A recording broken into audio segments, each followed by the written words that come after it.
ಪಾಂಡಿಚೇರಿಗೆ ಸ್ವಾಗತ. ನಾವೆಷ್ಟು ಬೇಗ ಬಂದಿದ್ದೀವಿ ನೋಡಿ. ಟಿಫನ್ ಎಲ್ಲ ಮುಗಿಸ್ಕೊಂಡು ಗಾಡಿನ ರೆಂಟಿಗೆ ತೊಗೊಂಡು 10 ಗಂಟೆ, ಇಟ್ಸ್ 10 o'clock, 10 ಗಂಟೆಗೆ ಬಂದಿದ್ದೀವಿ. ಆದರೂ ಜನನೇ ಇಲ್ಲ.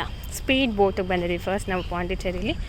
ನಾವು ಹೋಗಿದ್ದು ಫ್ರೈಡೇ, ಅದು ಅಲ್ಲದೆ ಬೆಳಗ್ಗೆ ಬೇಗ ಹೋಗಿದ್ದಕ್ಕೆ ಜನ ಇರಲಿಲ್ಲ. ಬಟ್ ಸ್ಯಾಟರ್ಡೇ ಸಂಡೇ ತುಂಬ ಜನ ಇರ್ತಾರಂತೆ. ಆ್ಯಂಡ್ ಆಮೇಲೆ ಜನ ಆದರು. ಆ್ಯಂಡ್ ನೀವಲ್ಲಿ ನಿಮ್ಗೆ ಇಷ್ಟ ಬಂದಿರೋ ಸ್ಪೀಡ್ ಬೋಟ್ ಎಷ್ಟು ಜನಕ್ಕೆ ಬೇಕು ನಿಮ್ಮ ಬಜೆಟ್ ಮೇಲೆ ನೋಡಿ ಆ ಬೀಚ್ ಟ್ರಿಪ್ನ ತೊಗೊಬೋದು. ನಾನಿಲ್ಲಿ ಹಾಕಿದ್ದೀನಿ ಡೀಟೇಲ್ಸ್ ನಿಮಗೆ. ನೋಡಿ ನನ್ನ ಹೊಸ ಕೂಲಿಂಗ್ ಗ್ಲಾಸ್, ಅದೇ ಪೂನಲ್ಲಿ ತೊಗೊಂಡಲ್ಲ ಅದು. ಇವಾಗ ಬೋಟ್ ರೆಡಿ ಇದೆ. ನಾವು ಬೋಟಲ್ಲಿ ಈಗ which beach where going? Paradise ಬೀಚಿಗೆ ಹೋಗ್ತಾ ಇದ್ದೀವಿ. ನಾವೀಗ ಚುನಂಬರ್ ಬೋಟ್ ಹೌಸಲ್ಲಿದ್ದೀವಿ ಹೆಸರು. ಸೊ ಇಲ್ಲಿಂದ ಪ್ಯಾರಡೈಸ್ ಬೀಚ್ಗೆ ಹೋಗಿ ಸುಮ್ಮನೆ ಬೋಟಲ್ಲಿ ಹೋಗಿ ಅಲ್ಲಿ ಬೀಚೆಲ್ಲ ನೋಡಿಕೊಂಡು ಮತ್ತು ಅಲ್ಲಿಂದ ಇಲ್ಲಿಗೆ ವಾಪಸ್ ಬರ್ತೀವಿ. ಇದಾದಮೇಲೆ ನೆಕ್ಸ್ಟ್ ಲೊಕೇಶನ್ಗೆ ಹೋಗೋಣ.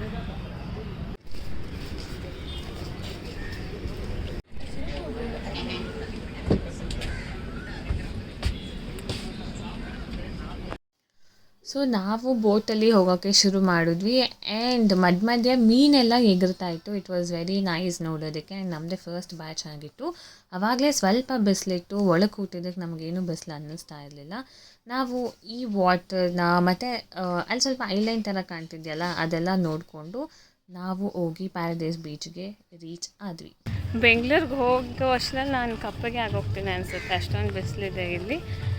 ಸೊ ಸಿಕ್ಕಾಪಟ್ಟೆ ಬಿಸಿಲಿದೆ. ಕೂಡಿ ಹಲೋ, ಇವಾಗ ಮುಖ ತೋರಿಸ್ತಾ ಇದ್ದಾಳೆ. ಅದು ಈ ಬಿಸಿಲಲ್ಲಿ. ಗಾಡ್ಸ್ ಹೆವಿ ಬಿಸಿಲಿದೆಯಪ್ಪ, ಯಾರೂ ಇಲ್ಲ ಅಷ್ಟಾಗಿ. ನಾವೀಗ ಬೋಟಿಂದ ಬಂದು ಪ್ಯಾರಡೈಸ್ ಬೀಚಿಗೆ ಬಂದಿದ್ದೀವಿ. ಬೇರೆ ದಿವಸದ ಬಗ್ಗೆ ನನಗೆ ಗೊತ್ತಿಲ್ಲ, ಬಟ್ ನಾವು ಹೋಗಿದ್ದ ದಿವಸ ಅಂತೂ ನಾನು ಹೇಳಿದೆ ಜನನೇ ಇರಲಿಲ್ಲ. ಇದು ಒಳ್ಳೆ ನಮಗೆ ಪ್ರೈವೇಟ್ ಬೀಚ್ ಥರ ಅನ್ನಿಸ್ತಾ ಇತ್ತು. ಲಿಟ್ರಲಿ ತುಂಬಾ ಎಂಜಾಯ್ ಮಾಡಿದ್ವಿ. ಆ್ಯಂಡ್ ನಾನು ನೋಡಿದ ಕೆಲವೊಂದು ಬೀಚಲ್ಲಿ, ಚೆನ್ನೈಯಲ್ಲಿ ಇದೇ ಬೀಚು ಕ್ಲಿಯರಾಗಿದ್ದಿದ್ದು. ವಾಟರ್ ಒಂಚೂರು ಗಲೀಜಿರಲಿಲ್ಲ. ಇಂದು ಯಾರೂ ಕೇಳಲ್ಲ. ನೀವು ಬೆಳಗ್ಗೆಯಿಂದ ಸಾಯಂಕಾಲದವರೆಗೂ ಎಷ್ಟೊತ್ತು ಬೇಕಾದರೂ ಇರ್ಬೋದು. ಬಟ್ ಟಿಲ್ 5 o'clock ಏನೋ ಲಾಸ್ಟ್ ಬೋಟ್ ಇರುತ್ತೆ ನೀವು ಆ ಕಡೆಗೆ ಹೋಗೋಕ್ಕೆ. ನೀವು ಟಿಕೆಟ್ ತೊಗೊಂಡು ಬೆಳಗಿಂದ ಸಾಯಂಕಾಲದವರೆಗೂ ಎಷ್ಟೊತ್ತು ಬೇಕಾದರೂ ನೀವು ಇಲ್ಲಿ ಟೈಮ್ ಸ್ಪೆಂಡ್ ಮಾಡ್ಬೋದು. ಆ್ಯಂಡ್ ಗೈಡ್ ಮಾಡೋಕ್ಕೆ ಅಲ್ಲಿ ಪೊಲೀಸ್ ಎಲ್ಲ ಇರ್ತಾರೆ. ಇಲ್ಲಿ ನೋಡಿ ನಮಗೇನು ಸಿಕ್ಕಿದೆ, ಕಪ್ಪೆ ಚಿಪ್ಪು. ಆಬ್ವಿಯಸ್ಲಿ ಬೀಚಲ್ಲೆಲ್ಲ ಸ್ವಿಮ್ ಮಾಡೋಕ್ಕೆ ಬಿಡೋಲ್ಲ. ನಾವೇನಿದ್ರು ನಿಂತ್ಕೊಬೇಕು. ಒಂದು ಅರ್ಧ ಮುಕ್ಕಾಲಷ್ಟು ನೆನಿತೀವಿ. ನಾವೊಂದು ಸ್ವಲ್ಪ ಹೊತ್ತು ನಿಂತ್ಕೊಂಡು ಆಟ ಆಡಿದ್ವಿ. ಒಂದಷ್ಟು ಫೋಟೋಶೂಟ್ಗಳು ಮಾಡ್ಕೊಂಡ್ವಿ. ಆಮೇಲೆ ಈ ಅಲೆಗಳು ಜೋರಾಗಿ ಬೀಸಿದಾಗ ಸುಮಾರು ಕಪ್ಪೆ ಚಿಪ್ಗಳು ಕಾಣಿಸುತ್ತೆ. ಅದು ಹಾಗೆ ಮಣ್ಣೊಳಗಡೆ ಹೀರ್ಕೊಂಡ್ಬಿಡುತ್ತೆ. ಅದನ್ನ ಇದೇ ಫಸ್ಟ್ ಟೈಮ್ ನೋಡಿದ್ದು. ನನ್ನ ಲಾಸ್ಟ್ ಕ್ಲಿಪ್ಪಿಂಗ್ಸ್ನ ಸ್ವಲ್ಪ ಚೆನ್ನಾಗಿ ಅಬ್ಸರ್ವ್ ಮಾಡಿ ನೋಡಿ, ನಿಮಗೂ ಕಾಣಿಸುತ್ತೆ. ಅದಾದಮೇಲೆ ಒಂದಷ್ಟು ಸ್ಲೋಮೋ ವೀಡಿಯೋಸ್ ಥರ ಮಾಡ್ಕೊಳೋಣ ಅಂತ ಬೀಚ್ ಪಕ್ಕದಲ್ಲಿ ಸುಮ್ಮನೆ ಹಾಗೆ ಕ್ಯಾಶುವಲಾಗಿ ನಡೆಯೋ ಥರ ಒಂದಷ್ಟು ವೀಡಿಯೋಸ್ ತೊಗೊಂಡೆ. ಸಿಟ್ ಲೈಕ್ ದಿಸ್. ಹೌ ಕೂಲಿ ಯು ಕ್ಯಾನ್ ಸಿಟ್. ನಾನು ಕರ್ನಾಟಕ ಎಲ್ಲಿ ಅಂತ ಎಲ್ಲ ಕಡೆ ಹುಡುಕ್ತಾ ಇದ್ದೀನಿ. ಅದು ಬಂದು ಇಲ್ಲಿ ಕೂತಿದೆ ಎಷ್ಟು ಕೂಲಾಗಿ ಬಿಸಿಲಲ್ಲಿ. ಅಲ್ಲ, ನಾನು ಬಂದಿದ್ದು ಈ ಬೀಚಿಗೆ ಹೋಗಲಿ ಬೆಳಗ್ಗೆ ಒಂದು 8 ಗಂಟೆಯಿಂದ 11 ಗಂಟೆ ಅಷ್ಟರಲ್ಲೇ ಎಷ್ಟು ಕಪ್ಪಾಗಿ ಹೋಗಿದ್ದೀನಿ ಗೊತ್ತಾ. ಫುಲ್ ಟ್ಯಾನ್ ಆಗಿ ಹೋಗಿದ್ದೀನಿ, ಫುಲ್. ಇನ್ನು ಈ ಟ್ಯಾನ್ ಹೋಗೋಕ್ಕೆ 1 ವಾರ ಬೇಕೋ 1 ತಿಂಗಳು ಬೇಕೋ ಗೊತ್ತಿಲ್ಲ. ಇನ್ನು 3 ದಿವಸದಲ್ಲಿ ಏನು ಟ್ಯಾನ್ ಆಗ್ತೀನೋ. ಇದು ಒಂದೇ ಬೀಚು, ಸ್ವಲ್ಪ ದೂರ. ಸೊ ಇನ್ನು ಪಾಂಡಿಚೇರಿ ಪ್ಲೇಸಸ್ ಎಲ್ಲ ನಿಯರ್ ಬೈ ಇರುತ್ತೆ ಅಂತ ನಾವು ಮಧ್ಯಾಹ್ನದವರೆಗೂ ಸ್ವಲ್ಪ ಕೂಲ್ ಆಗೋಣ ಅಂತ ಮಾಲ್ಗೆ ಹೋಗಿ ಅಲ್ಲಿ ಬರ್ಗರ್ ತಿಂದು ಆಮೇಲೆ ಒಂದು ಮಿಲ್ಕ್ ಶೇಕ್ ಕುಡಿದು ನಾವು ಹೋಗಿದ್ದು ಫ್ರೆಂಚ್ ಕಾಲೋನಿಗೆ. ಆಲ್ಮೋಸ್ಟ್ 4 o'clock ಹಂಗೆ ಹೋದ್ವಿ ನಾವು. ಅಲ್ಲಿ ಹೋಗಿ ನೋಡಿದೆ, ಆಲ್ ರೋಡ್ಸ್ ವೇರ್ ಕಾಮನ್, ನಾರ್ಮಲಾಗೇ ಇತ್ತು. ಬರೀ ಬಿಲ್ಡಿಂಗ್ಸ್ಗಳು, ಪೇಂಟಿಂಗ್ಸ್ಗಳು ಡಿಫ್ರೆಂಟ್ ಆಗಿತ್ತು. ಆಬ್ವಿಯಸ್ಲಿ ಎಲ್ಲರೂ ಹೋಗೋದೆ ಅಲ್ಲಿ ಫೋಟೋಸ್ಗಲ್ಲ. ನಾವು ಒಂದಷ್ಟು ಹೊತ್ತು ಎಲ್ಲೆಲ್ಲಿ ಸಿಗುತ್ತೋ, ಎಲ್ಲೆಲ್ಲಿ ಕಲರ್ಫುಲ್ ಆಗಿದೆ ಬಿಲ್ಡಿಂಗ್ ಅಂತೆಲ್ಲ ನೋಡಿ ಒಂದಷ್ಟು ಫೋಟೋಸ್ ತೊಗೊಂಡ್ವಿ. ಸೊ ನಾನು ಅದನ್ನು ಯೂಟ್ಯೂಬಲ್ಲಿ ಹಾಕಲ್ಲ, ನಾನು ಇನ್ಸ್ಟಾಗ್ರಾಮಲ್ಲಿ ಹಾಕ್ತೀನಿ. ನೋಡಬೇಕು ಅನಿಸ್ತವ್ರು ನಾನು ಇನ್ಸ್ಟಾಗ್ರಾಮ್ನ ಫಾಲೋ ಮಾಡಬೇಕು, ಆಮೇಲೆ ಆ ಫೋಟೋಸ್ನ ನೋಡಬೇಕು. ಆಲ್ಸೋ ಯಾರಾದರೂ ಪಾಂಡಿಚೇರಿಗೆ ಹೋಗಬೇಕು ಅಂದರೆ ದಯವಿಟ್ಟು ಸೆಪ್ಟೆಂಬರ್, ಅಕ್ಟೋಬರ್, ನವಂಬರ್ ಆ ಥರ ಟೈಮಲ್ಲಿ ಹೋಗಿ. ಅದು ಬಿಟ್ಟು ಬೇರೆ ಯಾವುದೇ ಟೈಮಲ್ಲಿ ಹೋದರೂ ಒಂದು ಜೋರು ಮಳೆ ಇರುತ್ತೆ, ಇಲ್ಲ ಜೋರು ಬಿಸಿಲಿರುತ್ತೆ. ಮತ್ತೆ ಸುಸ್ತಾಯಿತು ಅಂತ ಇನ್ನೊಂದು ಪೊಮೊಗ್ರಾನೇಟ್ ಜ್ಯೂಸ್ ಕುಡಿದು ಆಮೇಲೆ ನಾವು ಹೋಗಿದ್ದು ಗಣೇಶನ ದೇವಸ್ಥಾನಕ್ಕೆ. ಅದು ಫ್ರೆಂಚ್ ಕಾಲೋನಿ, ಗಣೇಶನ ದೇವಸ್ಥಾನ ಮತ್ತು ಶಾಪಿಂಗ್ ಪ್ಲೇಸ್, ರಾಕ್ ಬೀಚ್ ಎಲ್ಲ ನಿಯರ್ ಬೈ ಇದೆ. ಆ್ಯಂಡ್ ನಾನು ಇಲ್ಲಿ ಗಣೇಶನ ದೇವಸ್ಥಾನದಲ್ಲಿ ಸಿದ್ಧಿ ಬುದ್ಧಿ ಇಬ್ಬರು ಇರೋ ದನ್ನು ನೋಡಿದೆ. ತುಂಬ ದೊಡ್ಡದಾಗಿದೆ ದೇವಸ್ಥಾನ, ಸುಮಾರು ಗಣೇಶಂದು ವಿಗ್ರಹಗಳೇ ಇದೆ.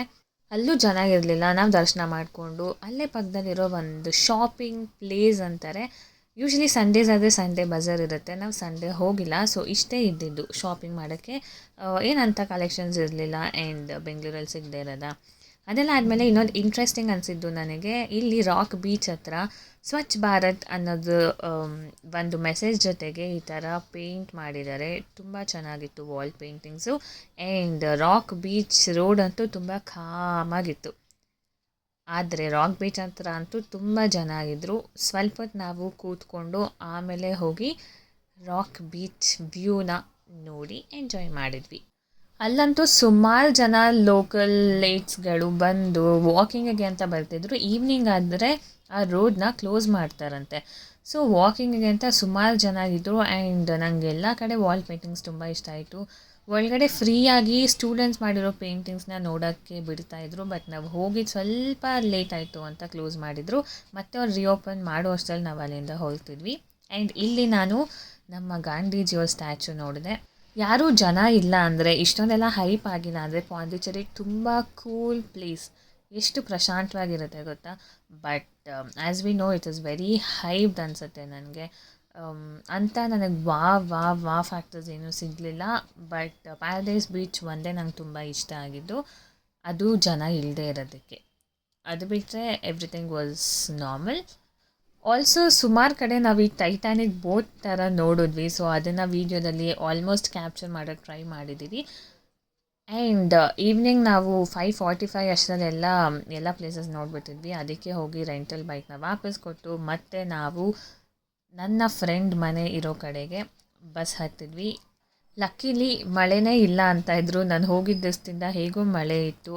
ಅದಕ್ಕೆ ತಂಪಾಗಿ ಬೆಳಗ್ಗೆ ಬಿಸಿಲೆಲ್ಲ ಹೋಯ್ತಲ್ಲಪ್ಪ ಅನ್ನೋ ಖುಷಿಲಿ ಮನೆಗೆ ಹೋಗಿ ತಲುಪಿದ್ವಿ.